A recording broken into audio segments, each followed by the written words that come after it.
বাংলাদেশে ক্যান্সার চিকিৎসায় নতুন মাইলফলক স্থাপন করেছে এভারকেয়ার হসপিটাল চট্টগ্রাম।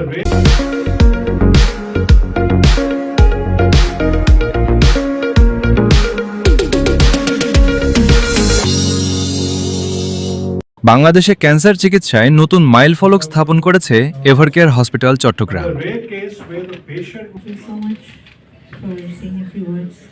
আলটিমেট গিয়ে আমরা পেশেন্টকে 30টা কমপ্লিট করলাম।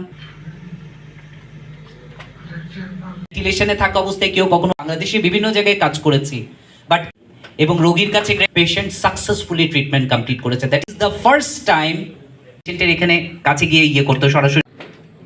প্রথমবারের মতো ভেন্টিলেটর সাপোর্টে থাকা অবস্থায় জটিল ম্যালিগন্যান্ট ব্রেন স্টেম গ্লিওমায় আক্রান্ত 18 বছর বয়সী এক তরুণের 30টি রেডিওথেরাপি সেশন সফলভাবে সম্পন্ন করেছে হাসপাতালটি।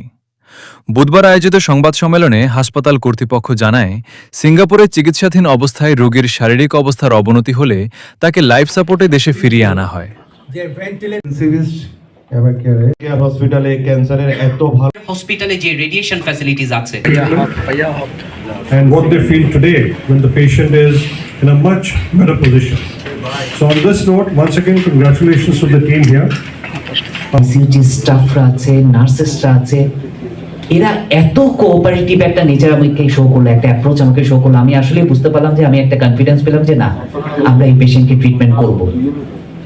আমরা একই সাথে আমাদের আইসিইউ কনসালটেন্টরা মিলে, আমাদের আদার্স যা স্পেশালিটিস আছে এই রোগীর জন্য প্রয়োজন, আমাদের রেডিয়েশন টিম, আমাদের ফিজিক্স টিম, আমাদের রেডিয়েশন স্টাফ টিম, আমরা সবাই একসাথে বসলাম যে দেখেন, আমি কিন্তু এই কেসটাকে চ্যালেঞ্জ হিসেবে নিয়েছি, আমি এই বাচ্চাটার কোনো একটা কিছু করতে চাই, আপনারা কি আমার সাথে রাজি আছেন নাকি?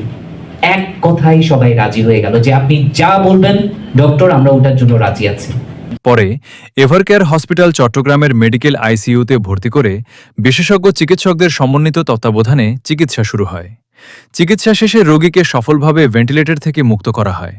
ট্র্যাকিওস্টোমি ও এনজি টিউব অপসারণের পর তিনি স্বাভাবিকভাবে খাবার গ্রহণ এবং ওয়াকারের সহায়তায় হাঁটতে সক্ষম হন। কন্ট্রাস্ট এমআরআই ফিউশন পরীক্ষায় টিউমারেরও উল্লেখযোগ্য উন্নতি দেখা গেছে। চিকিৎসকদের মতে, ভেন্টিলেটর সাপোর্টে থাকা রোগীর এ ধরনের রেডিওথেরাপি সফলভাবে সম্পন্ন হওয়া দেশের ক্যান্সার চিকিৎসায় একটি গুরুত্বপূর্ণ অগ্রগতি। হাসপাতাল কর্তৃপক্ষ বলছে, আধুনিক প্রযুক্তি ও সমন্বিত চিকিৎসা ব্যবস্থার মাধ্যমে এখন চট্টগ্রামেই আন্তর্জাতিক মানের জটিল ক্যান্সার চিকিৎসা দেওয়া সম্ভব।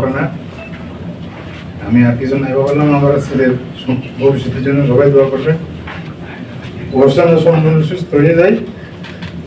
এবার কি আর কর্তৃপক্ষ আমার পরিবারের পক্ষ থেকে অসংখ্য ধন্যবাদ, কৃতজ্ঞতা, এটা বলার কিছু মানে আমার বাসায় আর বলার কিছু নেই।